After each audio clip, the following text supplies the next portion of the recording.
Hi friends, ഇന്ന് നമ്മൾ ഉണ്ടാക്കാൻ പോകുന്നത് ഒരു ഗോതമ്പ് അടയാണ്. എല്ലാവരും അട ഉണ്ടാക്കുന്നുണ്ട്, എന്നാൽ ഇതിൻ്റെ രുചിക്കൂട്ടാണ് ഇതിൻ്റെ സ്വാദും. നല്ല രീതിയിൽ ഉണ്ടാക്കാനായി വീഡിയോ മുഴുവനായി കാണുക. അങ്ങനെ ഇത് ചെറുപയറാണ്. ഇത് ഒരു 5 മിനിറ്റ് നേരം വെള്ളത്തിലൊന്ന് കുതിർത്തി വെച്ചാൽ നമുക്ക് കുക്കറിലിട്ട് ഒരു 4 വിസിൽ വരുമ്പോൾ നന്നായി വെന്ത് കിട്ടും. ഈ ചെറുപയർ എന്ന് പറഞ്ഞാൽ വളരെ പ്രോട്ടീൻ അടങ്ങിയ ഒന്നാണ്. ഇതിനു വേണ്ടിയിട്ട് ഞാനൊരു 2 കപ്പ് ഗോതമ്പ് പൊടിയാണ് എടുത്തിരിക്കുന്നത്. ഇനി നമുക്ക് ഒരു നുള്ള് ഉപ്പ് ചേർത്ത് കൊടുക്കാം. ഇനി ശർക്കരയാണ് ഞാനിവിടെ എടുത്തിരിക്കുന്നത്. ഒരു 100 ഗ്രാം ശർക്കരയാണ് ഞാനിവിടെ ഉരുക്കി വെച്ച് അതിൽ നിന്ന് പകുതി ശർക്കര നീര് കൊണ്ടാണ് ഞാൻ ഈ മാവ് കുഴയ്ക്കുന്നത്. ശർക്കര നീര് ഉരുക്കി വെച്ച് ചൂടാറിയതിന് ശേഷം ശർക്കര നീര് കൊണ്ട് തന്നെ ഈ മാവ് കുഴച്ചെടുക്കുകയാണ്. അപ്പോൾ ഈ മാവ് നല്ല സോഫ്റ്റ് ആവുകയും മാവ് നമുക്ക് നേരിയ മധുരം കിട്ടുകയും ചെയ്യും. ഇതേമാതിരി കുറച്ച് ഒന്ന് അഴവായിട്ട് നമുക്ക് കുഴച്ചെടുക്കാം.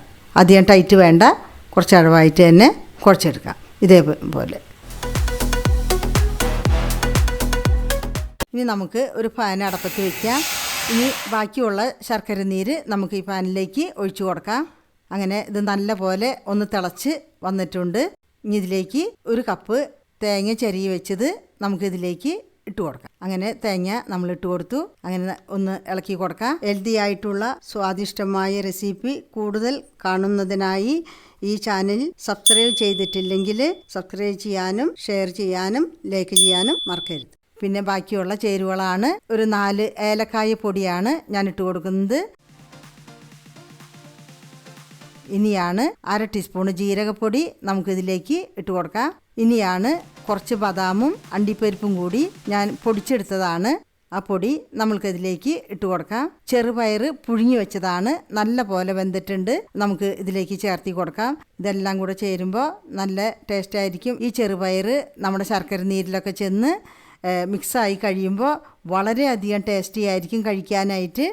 നമ്മുടെ തേങ്ങയും അതേപോലെ തന്നെ ഇത് കുട്ടികൾക്കും മുതിർന്നവർക്കും ഒരേപോലെ കഴിക്കാവുന്നതാണ്. ദഹനത്തിനും വളരെ നല്ലതാണ്, കാഴ്ചശക്തിക്കും വളരെ നല്ലതാണ്. അങ്ങനെ നമ്മുടെ ഇല കഷ്ണങ്ങൾ നമുക്ക് മുറിച്ച് വെച്ചിട്ടുണ്ട്. ഞാൻ ചൂടുവെള്ളത്തിൽ പതുക്കനെ ഒന്ന് ആവി കയറ്റി ഇതാണ്. അപ്പോൾ നമ്മുടെ ഇല പൊട്ടിപ്പോവില്ല, നല്ല മയമായിട്ടിരിക്കും. ഇതേപോലെ നമ്മൾ മാവ് മൊത്തത്തിലൊന്ന് ഇലയിൽ പരത്തിയെടുക്കാം. നല്ല പോലെ ഒന്ന് പരത്തിയെടുക്കാം. അത് കൈമ പിടിക്കുകയാണെങ്കിൽ ഒന്ന് വെള്ളത്തിലൊന്ന് മുക്കിയിട്ട് നമ്മൾക്ക് പരത്തിയാൽ മതി. ഇനി നമ്മുടെ ഈ മസാലക്കൂട്ട് റെഡിയാക്കി വെച്ചത് നമുക്ക് മൊത്തത്തിലൊന്ന് പരത്തി കൊടുക്കാം. എല്ലാവിടെയും ആവുമ്പോൾ നമുക്ക് ഒരേപോലെ കഴിക്കാനായിട്ട് ടേസ്റ്റ് കിട്ടും. എല്ലാ സ്ഥലത്തും ആവുമ്പോൾ എല്ലാവിടെയും പരത്തി ഇനി നമ്മൾക്കൊന്ന് മടക്കി കൊടുക്കാം. നന്നായിട്ടും മടക്കി ഒന്ന് ഒട്ടിച്ച് കൊടുക്കാം. അങ്ങനെ ഇതേപോലെ ഓരോ അടയും നമ്മൾ ഇതേമാതിരി പരത്തി എല്ലാം എടുത്ത് വയ്ക്കണം. ഇത് വളരെ സോഫ്റ്റ് ആയതുകൊണ്ട് നമുക്ക് ഇതേമാതിരി പരത്തിയെടുക്കാനും എളുപ്പമാണ്. അങ്ങനെ എല്ലാനും ഇതേമാതിരി നമുക്ക് ഉണ്ടാക്കിയെടുക്കാം. അങ്ങനെ നമ്മുടെ ഇനി ഇഡ്ഡലി പാത്രം അടപ്പത്ത് വെച്ചു. ഞാൻ 2 തട്ടുകളിലായിട്ട് വെച്ച് കൊടുക്കുകയാണ്. അപ്പോൾ നമുക്ക് വേഗം തന്നെ വെന്ത് കിട്ടും. ഇതേമാതിരി എല്ലാം പറക്കി വെച്ച് ഒരു 5-6 മിനിറ്റ് വെന്ത് കഴിഞ്ഞാൽ നല്ല പോലെ നമുക്ക് വെന്ത് കിട്ടും. ഇത് നമ്മുടെ അട അങ്ങനെ തയ്യാറായി കഴിഞ്ഞു. ഇനി നമുക്ക് ഓരോ കഷ്ണങ്ങളായിട്ട് മുറിച്ചെടുക്കാം. ഇത് വളരെ ടേസ്റ്റിയാണ്, ഹെൽത്തിയുമാണ്. നിങ്ങൾ വീടുകളിൽ എല്ലാവരും ഇതുണ്ടാക്കി നോക്കണം, കഴിക്കണം, അഭിപ്രായങ്ങൾ അറിയിക്കണം. അതേപോലെ വീഡിയോ ഇഷ്ടപ്പെടുകയാണെങ്കിൽ ഒന്ന് സബ്സ്ക്രൈബ് ചെയ്യാനും ലൈക്ക് ചെയ്യാനും നിങ്ങളുടെ കൂട്ടുകാർക്ക് ഷെയർ ചെയ്യാനും മറക്കരുത്. ഇനി അടുത്തൊരു വീഡിയോയുമായി നമുക്ക് വീണ്ടും കാണാം. അതുവരയ്ക്കും ബൈ.